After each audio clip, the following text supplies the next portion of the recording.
Good evening, good afternoon, and good morning to those that are just waking up.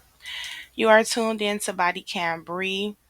And with this heartbreaking situation, this is in regards to a 3-year-old Conrad. In the unfortunate situation, he was at daycare with people who were supposed to be taking care of him. And let's just get into this video. A 3-year-old boy is laid to rest 1 week after being found dead at a Park Hills daycare.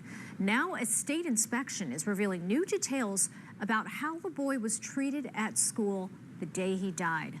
Fox 2's Chad Mira has the sad story, all new at 6. Still hours before the funeral, there are dozens, if not hundreds of people out here around the funeral home with balloons, painted cars, the AMVETs and motorcyclists, even the fire department out here, the whole community coming together to pay their respects to Conrad.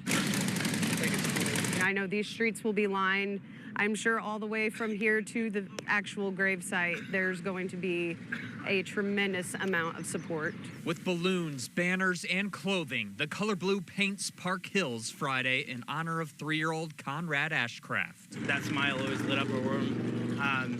He did what he wanted, and the world was his oyster.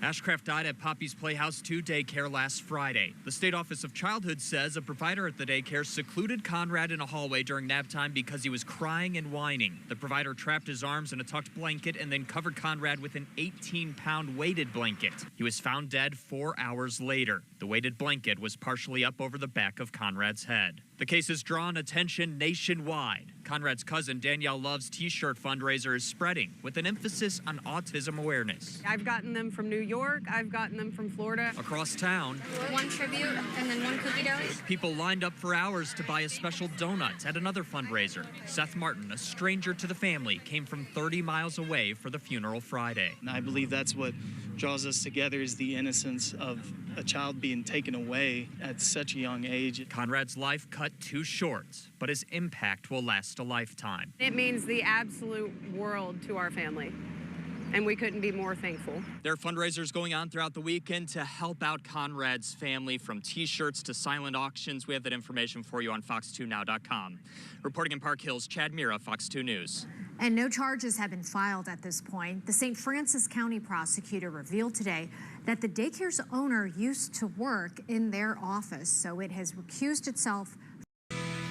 Welcome back to Fox 2 News at 6. It has been nearly 10 weeks since a 3-year-old boy died at a Park Hills daycare. Fox 2 has now confirmed the autopsy has just been completed, but investigators are not releasing the results to the little boy's family. Fox 2's Chad Mira finds out why, and has new details on where this case stands now. It's been more than 70 days since Conrad Ashcraft died. The family never getting an official word on the cause of death. We now know the autopsy is out, but the prosecutor won't release the results. It's heartbreaking, exhausting, frustrating. Danielle Love and the rest of 3-year-old Conrad Ashcraft's family have waited 73 days for answers. It's frustrating. There's no reason that somebody shouldn't have been arrested at this point, especially with all of the information that's been released. According to the State Department of Elementary and Secondary Education, Ashcraft, a nonverbal child with autism, died at Poppy's Playhouse 2 on May 16th after a caregiver held him down at nap time and laid him under an 18-pound weighted blanket. But an official cause of death still has not been revealed. Responding to a civil lawsuit in court, that caregiver simply wrote, "Not guilty." Something should have been done. Arrest should have been made. A court date should have been scheduled.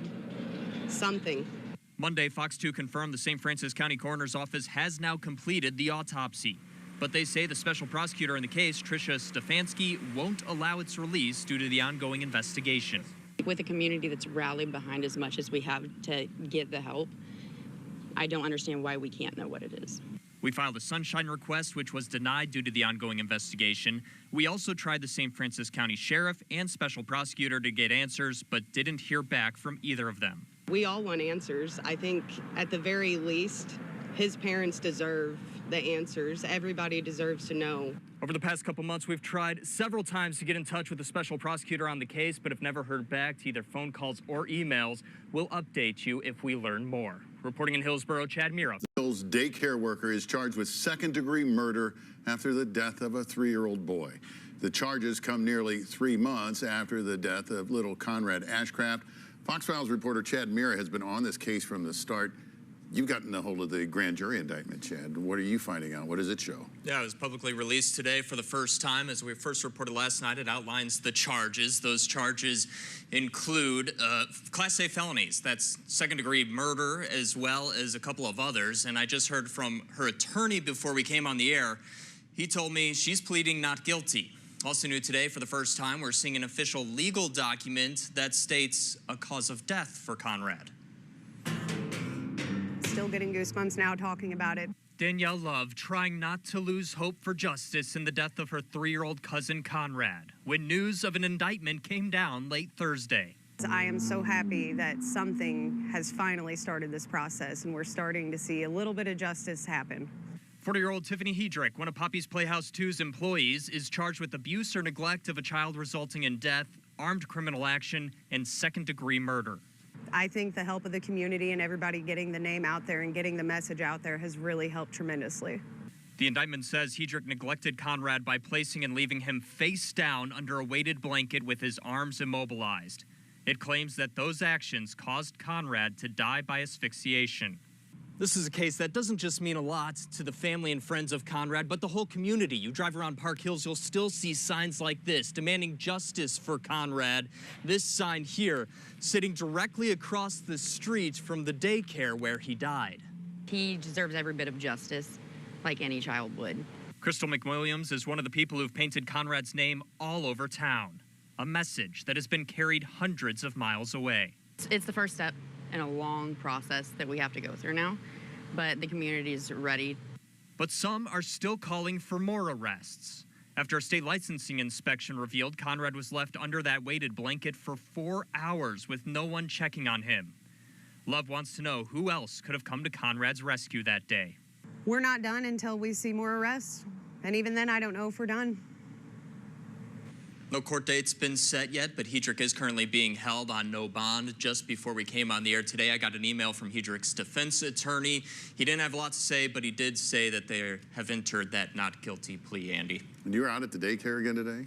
I was. We went by there again today. Very quiet today, which of course isn't abnormal. The daycare lost its license shortly after Conrad died. But right next door to it is Poppy's Playhouse, etc. It's another daycare with the same owner. We have at times seen kids still getting dropped off at that one. That wasn't the case today.